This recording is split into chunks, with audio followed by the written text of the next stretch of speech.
was interested in the way he described what he would do when it comes to game plan for Drake Maye on Sunday. And you agree? Yeah, I like to shrink the playbook for him. Do things that you know he does well. Put him on the move. When you want to take a shot, I would go like, I know Shime's going to love this. Jump into the world of max protection off of play action. Maybe it becomes a 1 or 2 man route max where you have plenty of guys that can protect. And if that shot's not there based on the coverage, then maybe you just use your athletic ability and get out of there. Or add in a nice Wiggy classic tight end leak route. Yep. You're good to go. The O-ish screen. What do you think the balance ends up being Sunday between run plays and others? I think I would probably say 55% run, 45% pass. You don't want to keep it simple for him, especially in the first game against a good defense that, Will Anderson Jr. can get after the quarterback. But also that game script could easily change if you get down 7-0, 10-0 early. And I like empty, too. I like empty for a young quarterback. Put him in empty, have short routes, make him get the ball out of his hand quickly, sprinkle a little bit of motion in there so it determines for him whether or not they're playing man or zone so he can have a good pre-snap read, and then he's able to get the ball out quickly. And if, they're in a zone and things happen, they happen to jump routes. When you're in empty, it's obviously a good time for a quarterback to get up out of there and use his athletic ability. You and Bill O'Brien love to throw the game script out there, Shime. Yeah, I mean, we're simpatico, Greg. Yes. We're on the same page. I'm on Shime Island. Oh. Yeah. I think Shime, there's a real possibility that he would send you on the road to do some scouting. I would be over the moon. That is a segment for the show. We get Shime video of him on the road, scouting, taking notes. He becomes like the Michigan guy. Got the stopwatch out. He's a big bone Connor Stallion. Yes. Like lock me in. There you go. Send me to Louisville. I'll go scout.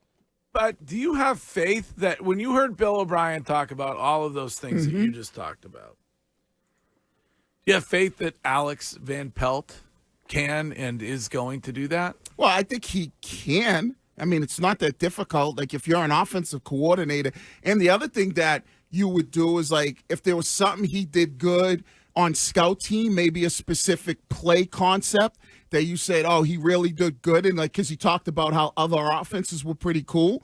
We all know it's a copycat league. Take some of those things and maybe incorporate it into your offense. I'm also curious, too, because AVP said early in the season, it might have been right after week 1, that he wasn't able to use his whole playbook. I'm curious if that's because a portion of his playbook was specifically designed for a quarterback that has a skill set like Drake Maye, and you just can't use that with Jacoby Brissett, because over 4 weeks, we haven't seen the playbook evolve all that much. Right. So I'm kind of curious where that portion of the playbook he was referencing even is. That's probably the RPO portion of the playbook, the element of giving your running game an extra running back in the sense where your quarterback's a good athlete. Think about the touchdown that he scored in the preseason, came off of an RPO where he made it seem like, all right, I could give it to the running back. He keeps it, boom.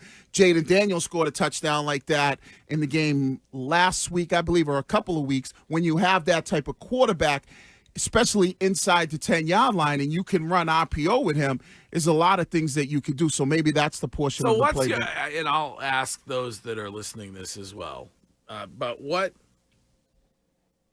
what's a good showing by Drake Maye on Sunday? What meets your expectation? Shime, he was number 1 in your mocks.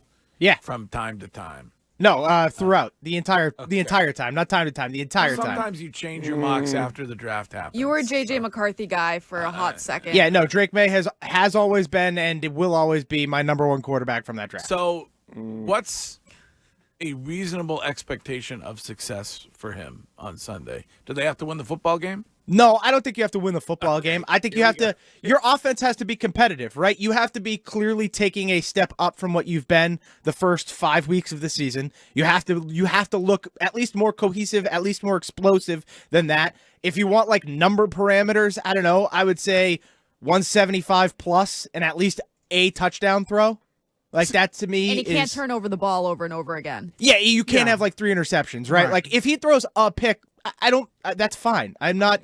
I'm not scared of him throwing interceptions. Josh Allen and Patrick Mahomes lead the league in interceptions over the last 2 years, but they're the best quarterbacks in football because they throw so much. Ian Jerry in the Twitch chat says 1 touchdown, 1 pick, 200 yards.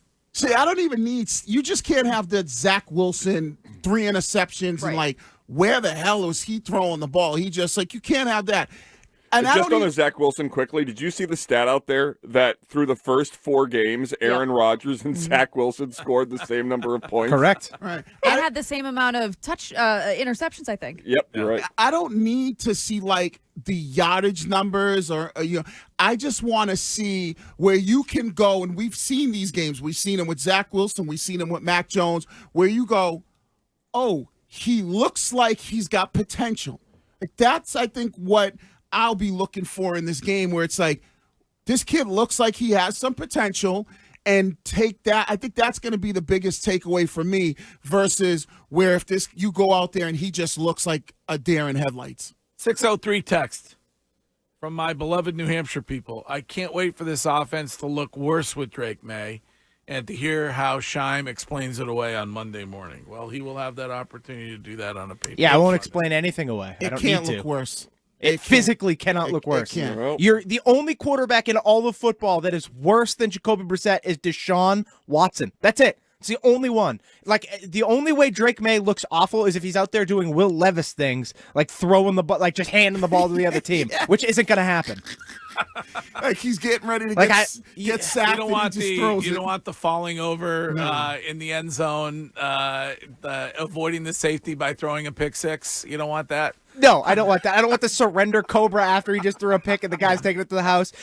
And it's crazy to me that people just assume you make one mistake and you're just immediately a bad quarterback. Did anybody see Jordan Love this weekend make a Carson Wentz decision to trying to throw it away, and he throws it to the corner and it's a pick six? Quarterbacks make mistakes sometimes. It's just, do you learn from them and do you continue to make them is the question. It's a lot of fun to not be the guy that's oddly obsessed and in love with the Patriots quarterback. It's amazing seeing Scheim and how energized this has made him. Curtis, I feel like an entirely new human being. Going through the Mac Jones era post Tom Brady and getting here has been an insane roller coaster. I do worry about Van Pelt just being a total pud. Well, that's the problem. I get that. I mean, that I don't know that he's the guy. Right. I mean, I wish we could send Van Pelt to the Pepper Palace, get some exotic flavors in the offense. But even if Van Pelt's not the guy, you're still going to see moments where Drake Maye is awesome. He can be so good that he can overcome the play calling to a point. It's never going to be to the point where he's going to take you to a Super Bowl, but he's going to be able to overcome bad play calling at times. Look for the moments. I think that's a good word that Scheim uses. Look for the moments in the Drake Maye performance that you can walk away and go, okay, he does have that potential to be really good. And then if Alex Van Pelt isn't the guy, now you just got to hope the next guy that they get is the one, because you don't want him to have a Baker Mayfield situation where it's 3 different offensive coordinators in his first 3 years as a quarterback. All right, well, Drake Maye gets his first NFL start on Sunday.